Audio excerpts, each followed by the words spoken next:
Zasebna šola v glavnem mestu Iraka v Bagdadu ima obsežnejši učni načrt od javnih šol, se veliko več ur namenja učenju tujih jezikov. Mnogi učenci si namreč želijo nadaljevati šolanje v tujini.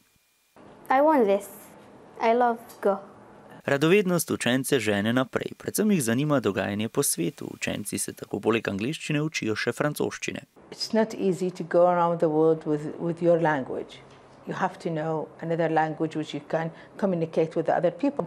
Mnogi si želijo zapustiti državo, saj si Irak v 2 letih po koncu vojne ni opomogel. Uničena je kanalizacija, primanjkuje elektrike, po vsej državi so še vedno vidne posledice vojne. Spomnimo, 20. marca 2003 so Združene države Amerike in Velika Britanija napadle Irak, ker so sumile iraškega predsednika Sadama Huseina, da razvija jedrsko orožje in da skriva teroriste.